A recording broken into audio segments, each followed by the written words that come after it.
recreational has no chance here in the state of Iowa.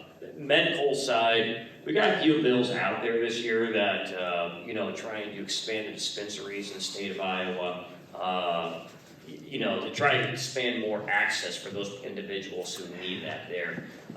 Just some high numbers right now, is that I think we were going through this other bill a few weeks ago. We have about 18,000 Iowans accessing the state cannabidiol program, which is primarily, in your marijuana plant, you have a variety of different chemicals, right? You have your CBD component and you have your THC. The THC is what gives you the high. The CBD is what gives you like that medical capacity, or it's supposed to provide medical relief. Talk about epilepsy, seizures, things along those lines. So we have a program that I think it probably got up and running 2020, 2021. Took about a year to get up and running and everything. Essentially what it is that the state, you have all these prescribed conditions, so I said epilepsy, seizures, chronic pain, things along those lines. If you go to a doctor and a doctor verifies you have all these conditions, then you go to the state cannabidiol board and you get a card and you go to one of the 5 dispensaries in the state of Iowa. There's a few bills out there for this year they're trying to work through. I have them all. You have them all? I'll let you talk about more and everything. So, but for 2 or 3 years in the program, I said we have 18,000 people in it, and then we have another 8,000 within that 18 that are getting enhanced waiver, who have higher conditions, like chronic pain, things like that, are going to the THC portion, the higher portion there. So for some reason, I've been punished. The Ways and Means Chair gave me all of those bills to run, including any tobacco bill, and I don't smoke either of them, by the way. But I do drink beer, but I don't do any of that. But I've got all those bills, so I've learned more than I want to do. I think I mentioned last time I had the vape bill for the smoke shops, where we're going to regulate that finally. We've also this year taken action to regulate the hemp-infused products, the THC products, which frankly in some states it's the Wild West. I mean, those products have THC up to 20, 25 milligrams, which will give you higher than a kite. As a matter of fact, one of the main brands in Des Moines is called Flying Kite. I think it has Flying Kite or something like that. So we did take some action on that to limit it to 4 milligrams per serving, and making sure kids under 21 can't drink it right now. Before that, they could go in and get THC products with 10, 15 milligrams in there and get high, and they could be 10, 12, 13 years old. So we did take action on that. As for the cannabidiol products, you're not going to see any change. So here's the deal. I've got 3 or 4 bills that I'm the floor manager of. In the House, what we do whenever we're going to debate a bill on the floor, we go to caucus and we go through each and every bill. And we talk about them. And we're in caucus for hours at a time every week, but that's a good way to do it. Mary Ann's eyes are glazing over. She's been through that before. So I had a bill just on Tuesday we were supposed to run.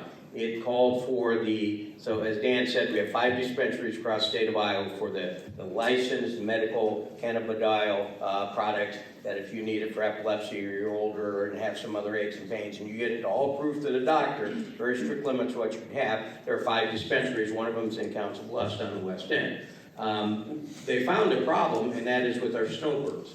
So our snowbirds right now, they don't have to, thanks to Senator Dawson, eliminating all taxes on retirement income now, but a lot of people have moved out of state for tax purposes and live in Florida, Texas, Arizona for 6 months, 1 day. So they don't have an Iowa driver's license anymore. They have an Arizona driver's license. So what this bill would do would be to say that you could be an out-of-state resident and still, as long as you're approved to the doctor and all the medical regulations in Iowa, you could get a card to buy these products at our dispensaries. And it was for the snowbirds, because we have people leaving Council Bluffs, let's say, go to Arizona, and they're here for 5, 6 months of the year, and they can't buy it because they're not an Iowa residents anymore. So we brought that up in caucus, very reasonable thing, and I got my butt handed to me. I mean, there's no appetite to do anything. It's like, well, it's a good idea, but we don't trust them, and blah, blah, blah. And we didn't have the votes to pass it, so it didn't come up. And there's another one that would expand the dispensaries from 5 to 10 that you could have licensed, and we would do that simply for consumer convenience.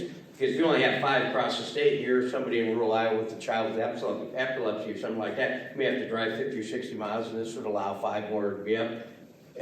No chance. Frankly, have a generational gap, at least in our caucus, where you got some people that are younger and it's not that big a deal, which I think everybody knows. And then there are some people that will not do one single thing, even if it makes sense, if it has anything to do with marijuana. So there is no chance in any time in the near future that there'll be an expansion of marijuana legalization, recreational, or even medical, I don't think. So I've got all those bills, but I can't get them passed even if they make sense because we just don't have the votes.